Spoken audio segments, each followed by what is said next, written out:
আজকে আলাপ করব মেট্রো রেলের যে বেয়ারিং প্যাড খুলে একজন পথচারীর মৃত্যু হয়েছে তার সম্পর্কে। এই মৃত্যুর দায় কে নেবে? আর একটা জীবনের মূল্য কত টাকা?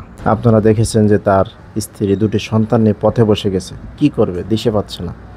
মেট্রো রেল কর্তৃপক্ষ বলল চিন্তা নাই, আমরা 5 লাখ টাকা দেব।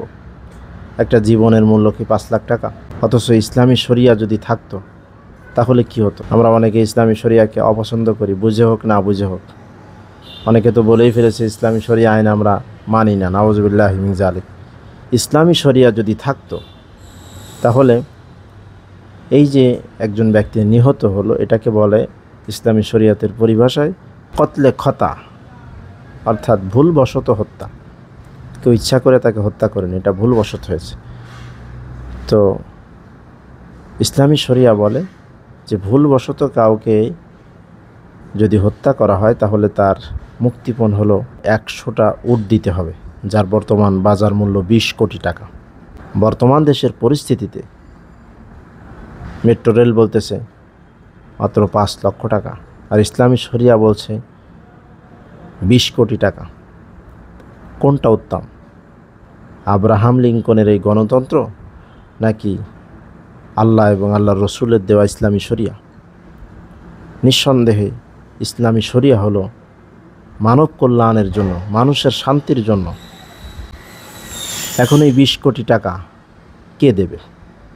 বাংলাদেশ তো গরিব দেশ, বাংলাদেশ গভর্নমেন্ট দেবে না।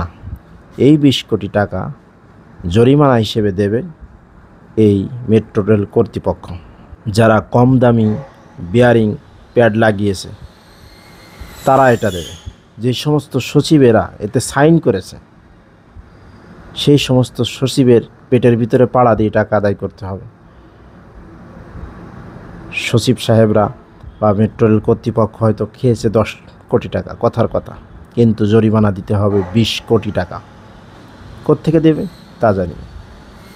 বাপের জায়গা জমি বেচে হোক, নিজের কিডনি বেচে হোক, টাকা দিতে হবে 20 কোটি টাকা। এটা ইসলামী শরিয়া বলে। এই জন্য আমাদেরকে ইসলামী শরিয়া প্রতিষ্ঠা করার জন্য চেষ্টা করতে হবে। আল্লাহ আল্লাহুল খলক ওয়াল আমর, সৃষ্টি আল্লাহর, আইনও চলবে আল্লাহর, বিধান চলবে আল্লাহর। আমরা আল্লাহর, এই দেশ আল্লাহর, এই জমিন আল্লাহর, এই আকাশ আল্লাহর, সুতরাং বিধানও চলবে আল্লাহর। এজন্য ইসলামী শরিয়া এটা মানুষের কল্যাণের জন্য, মানুষের শান্তির জন্য, মানুষের নিরাপত্তার জন্য। আল্লাহ পাক আমাদেরকে ইসলামী শরিয়া প্রতিষ্ঠা করা তৌফিক দান করুন, আমিন।